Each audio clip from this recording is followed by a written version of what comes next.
Hello. Welcome to Tesla AI Day 2022. We've got some really exciting things to show you. I think you'll be pretty impressed. I do want to set some expectations with respect to our Optimus robot. As you know, last year it was just a person in a robot suit. But we've come a long way, and it's I think compared to that, it's going to be very impressive. We're going to talk a lot about our progress in AI, Autopilot, as well as the progress with Dojo. So should we bring out the bot? Before we do that, we have one little bonus tip for the day. This is actually the first time we try this robot without any backup support. Cranes, mechanical mechanisms, no cables, nothing.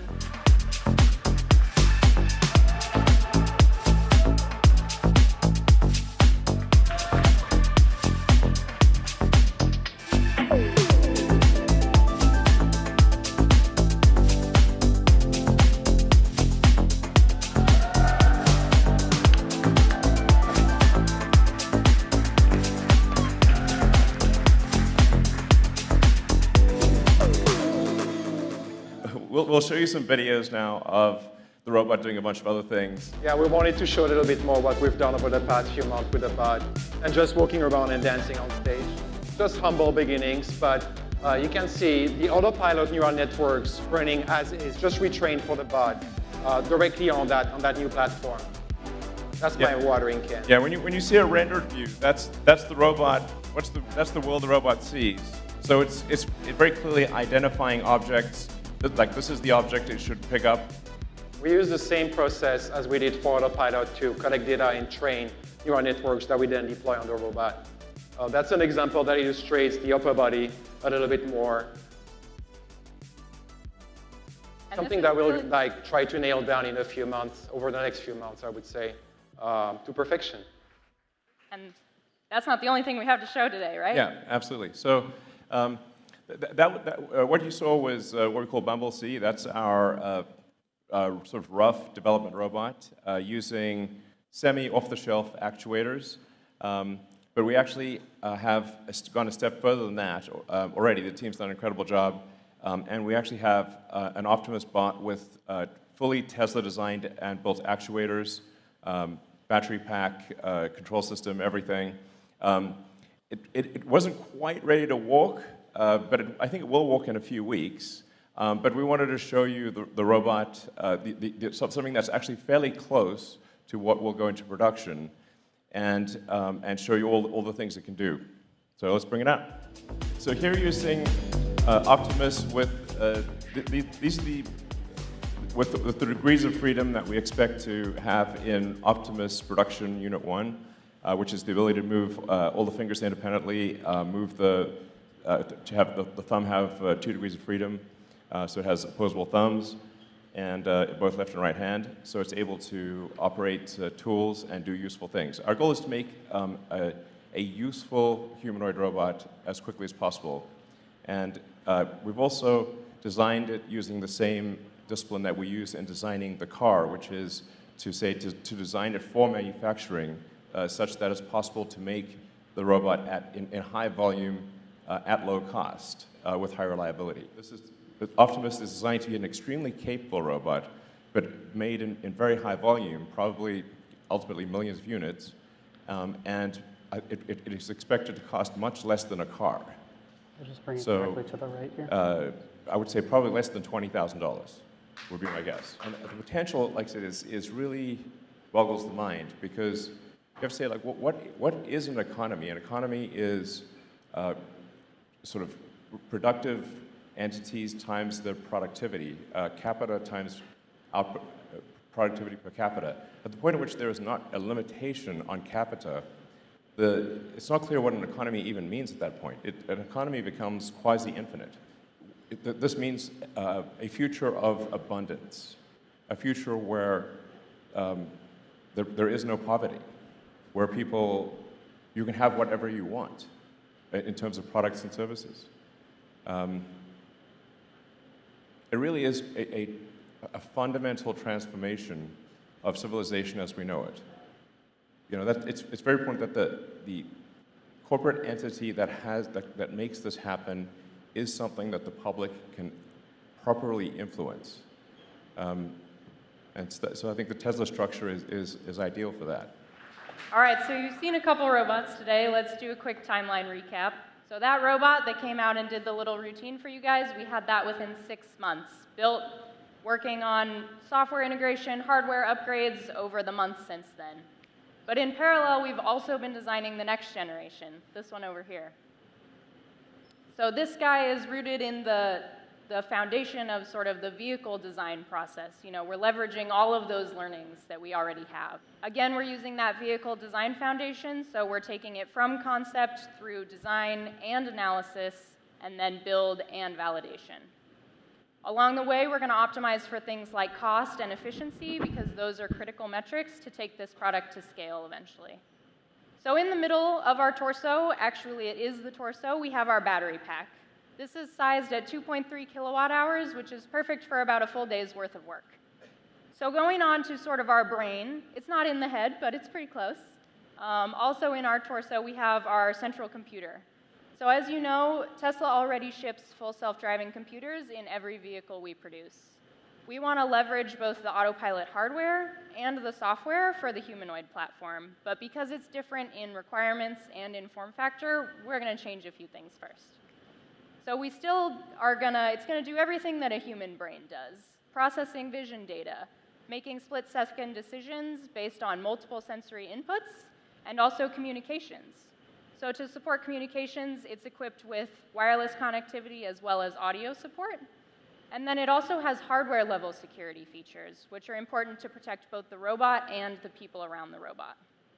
So can we utilize our capabilities and our methods from the automotive side to influence a robot? And since we had crash software, we're using the same software here, we can make it fall down. And the purpose of this is to make sure that if it falls down, ideally it doesn't, but it's superficial damage. So we wanted to dust itself off, get on with the job it's been given. So our actuator is able to lift a half-ton, 9-foot concert grand piano. For our robotic hand design, we were inspired by biology. We have 5 fingers and an opposable thumb. Our fingers are driven by metallic tendons that are both flexible and strong. We have the ability to complete wide aperture power grasps while also being optimized for precision gripping of small, thin, and delicate objects. All right. So all those cool things we've shown earlier in the video were possible just in a matter of a few months, thanks to the amazing work that we've done on Autopilot over the past few years. Most of those components ported quite easily over to the bots environment. If you think about it, we're just moving from a robot on wheels to a robot on legs. So some of the components are pretty similar, and some other require more heavy lifting. So for example, our computer vision neural networks were ported directly from Autopilot to the bots situation. We're also trying to find ways to improve those occupancy networks using work made on neural radiance fields to get really great volumetric rendering of the bot's environments. For example, here, some machinery that the bot might have to interact with. Another interesting problem to think about is, in indoor environments, mostly with absence of GPS signal, how do you get the bot to navigate to its destination? So we've been training more neural networks to identify high-frequency features, key points within the bot's camera streams, and track them across frames over time as the bot navigates through its environment. And we're using those points to get a better estimate of the bot's pose and trajectory within its environment as it's walking. And this is a video of the motion control code running in the Autopilot simulator showing the evolution of the robot's walk over time. And so as you can see, we started quite slowly in April and started accelerating as we unlock more joints and deploy more advanced techniques like arms balancing over the past few months. Right, so hopefully by now you guys got a good idea of what we've been up to over the past few months. We started having something that's usable, but it's far from being useful. There's still a long and exciting road ahead of us. I think the first thing within the next few weeks is to get Optimus at least at par with Bumble C, the other bot prototype you saw earlier, and probably beyond. We're also going to start focusing on the real use case at one of our factories and really going to try to nail this down and iron out all the elements needed to deploy this product in the real world. I was mentioning earlier, indoor navigation, graceful fall management, or even servicing, all components needed to scale this product up. But I don't know about you, but after seeing what we've shown tonight, I'm pretty sure we can get this done within the next few months or years and make this product a reality and change the entire economy. So I would like to thank the entire Optimus team for all their hard work over the past few months. I think it's pretty amazing. All of this was done in barely 6 or 8 months. Thank you very much. Hi, I'm Ashok. I lead the Autopilot team alongside Milan. This time around last year, we had roughly 2,000 cars driving our FSD beta software. Since then, we have significantly improved the software's robustness and capability that we have now shipped it to 160,000 customers as of today. For example, we trained 75,000 neural network models just last 1 year. That's roughly a model every 8 minutes that's coming out of the team. And then we evaluate them on our large clusters. And then we ship 281 of those models that actually improve the performance of the car. And this pace of innovation is happening throughout the stack. The planning software, the infrastructure, the tools, even hiring, everything is progressing to the next level. Let's use this intersection scenario to dive straight into how we do the planning and decision making in Autopilot. So we are approaching this intersection from a side street, and we have to yield to all the crossing vehicles. Right as we are about to enter the intersection, the pedestrian on the other side of the intersection decides to cross the road without a crosswalk. Now, we need to yield to this pedestrian, yield to the vehicles from the right, and also understand the relation between the pedestrian and the vehicle on the other side of the intersection. So a lot of these intra-object dependencies that we need to resolve in a quick glance. And humans are really good at this. We look at a scene, understand all the possible interactions, evaluate the most promising ones, and generally end up choosing a reasonable one. But the same framework extends to objects behind occlusions. We use the video feed from 8 cameras to generate the 3D occupancy of the world. The blue mask here corresponds to the visibility region, we call it. It basically gets blocked at the first occlusion you see in the scene. We consume this visibility mask to generate what we call as ghost objects, which you can see on the top left. Now, if you model the spawn regions and the state transitions of these ghost objects correctly, if you tune your control response as a function of their existence likelihood, you can extract some really nice human-like behaviors. Now, I'll pass it on to Phil to describe more on how we generate these occupancy networks. The occupancy network takes video streams of all our 8 cameras as input, produces a single unified volumetric occupancy in vector space directly. For every 3D location around our car, it predicts the probability of that location being occupied or not. Let's talk about some training infrastructure. So we've seen a couple of videos, 4 or 5. I think and care more and worry more about a lot more clips than that. So we've been looking at the occupancy networks just from Phil. Just Phil's videos, it takes 1.4 billion frames to train that network, what you just saw. And if you have 100,000 GPUs, it would take 1 hour. But if you have 1 GPU, it would take 100,000 hours. So that is not a humane time period that you can wait for your training job to run, right? We want to ship faster than that. So that means you're going to need to go parallel. So you need more compute for that. That means you're going to need a supercomputer. So this is why we've built in-house 3 supercomputers comprising of 14,000 GPUs, where we use 10,000 GPUs for training and around 4,000 GPUs for auto-labeling. So I could go on and on. I just went touched on 2 projects that we have internally. But this is actually part of a huge continuous effort to optimize the compute that we have in-house. So accumulating and aggregating through all these optimizations, we now train our occupancy networks twice as fast just because it's twice as efficient. And now if we add in a bunch more compute and go parallel, we can now train this in hours instead of days. And with that, I'd like to hand it off to the biggest user of compute, John. Hi, everybody. My name is John Emmons. I lead the Autopilot Vision team. I'm going to cover 2 topics with you today. The first is how we predict lanes, and the second is how we predict the future behavior of other agents on the road. All right, so ultimately what we get from this lane detection network is a set of lanes and their connectivities, which comes directly from the network. There's no additional step here for sparsifying these dense predictions into sparse ones. This is just the direct, unfiltered output of the network. OK, so I talked a little bit about lanes. I'm going to briefly touch on how we model and predict the future paths and other semantics on objects. So I'm just going to go really quickly through two examples. The video on the right here, we've got a car that's actually running a red light and turning in front of us. What we do to handle situations like this is we predict a set of short time horizon future trajectories on all objects. We can use these to anticipate the dangerous situation here and apply whatever braking and steering actions required to avoid a collision. So putting it all together, the Autopilot Vision Stack predicts more than just the geometry and kinematics of the world. It also predicts a rich set of semantics, which enables safe and human-like driving. Let's talk about auto labeling. So we have several kinds of auto labeling frameworks to support various types of networks. But today, I'd like to focus on the awesome LanesNet here. This machine easily scales as long as we have available compute and trip data.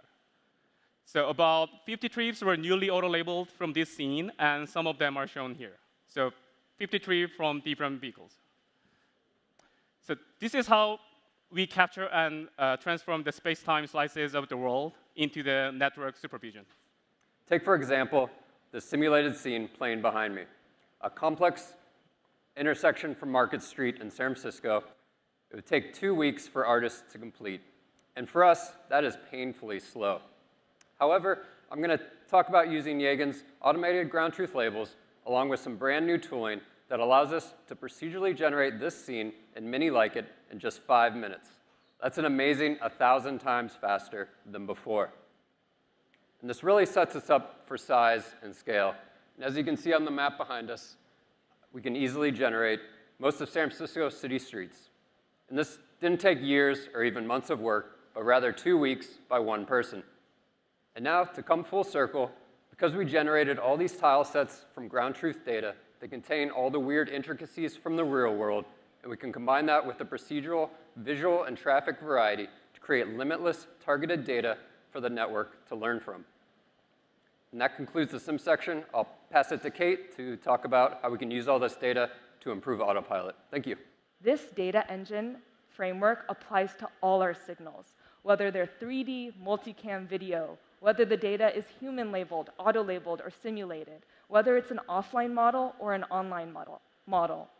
And Tesla's able to do this at scale because of the fleet advantage, the infra that our Eng team has built, and the labeling resources that feed our networks. To train on all this data, we need a massive amount of compute, so I'll hand it off to Pete and Ganesh to talk about the Dojo supercomputing platform.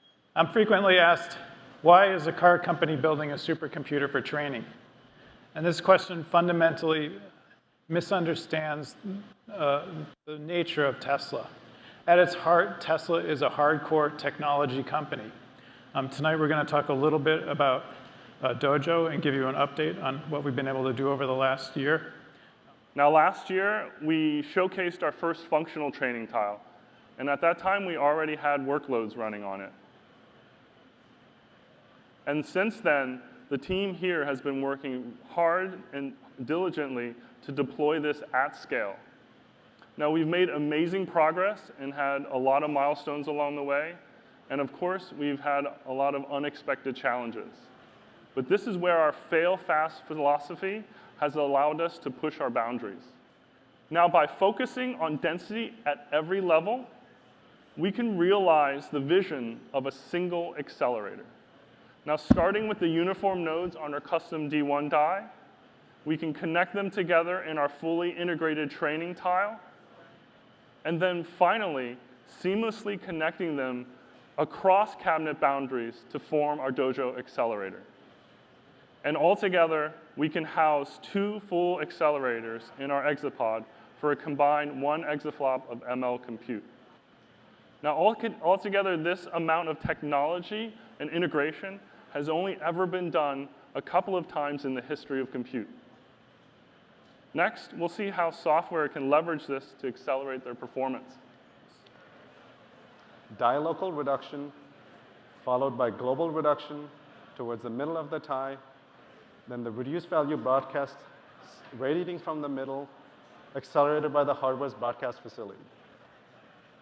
This operation takes only 5 microseconds on 25 Dojo dice. The same operation takes 150 microseconds on 24 GPUs. This is an orders of magnitude improvement over GPUs. So how did we do on these two networks? The results we're about to see were measured on multi-die systems for both the GPU and Dojo, but normalized to per-die numbers. On our auto-labeling network, we're already able to surpass the performance of an A100 with our current hardware running on our older generation VRMs. On our production hardware with our newer VRMs, that translates to doubling the throughput of an A100. And our model showed that with some key compiler optimizations, we could get to more than 3x the performance of an A100. We see even bigger leaps on the occupancy network. Almost 3x with our production hardware, with room for more. And this Dojo tile costs less than one of these GPU boxes. What it really means is that networks that took more than a month to train now take less than a week. So we started with hardware design that breaks through traditional integration boundaries in service of our vision of a single giant accelerator. We've seen how the compiler and ingest layers build on top of that hardware. So after proving our performance on these complex real-world networks, we knew what our first large-scale deployment would target: our high arithmetic intensity auto-labeling networks. Today, that occupies 4,000 GPUs over 72 GPU racks. With our dense compute and our high performance, we expect to provide the same throughput with just 4 Dojo cabinets. And these 4 Dojo cabinets will be part of our first Exapod that we plan to build by Q1 of 2023. This will more than double Tesla's auto-labeling capacity. The first Exapod is part of a total of 7 Exapods that we plan to build in Palo Alto right here across the wall. And we have a display cabinet from one of these Exapods for everyone to look at. 6 tiles densely packed on a tray, 54 petaflops of compute, 640 gigabytes of high bandwidth memory with power and host to feed it. We really wanted to show the depth and breadth of Tesla in artificial intelligence, compute hardware, robotics actuators, and try to really shift the perception of the company away from, a lot of people think we're like just a car company or we make cool cars, whatever, but they don't have, most people have no idea that Tesla is arguably the leader in real-world AI hardware and software, and that we're building what is arguably the first, the most radical computer architecture since the Cray 1 supercomputer. And I think if you're interested in developing some of the most advanced technology in the world that's going to really affect the world in a positive way, Tesla's the place to be. Thank the team for their hard work. You guys are awesome. And thank you all for coming. And for everyone online, thanks for tuning in.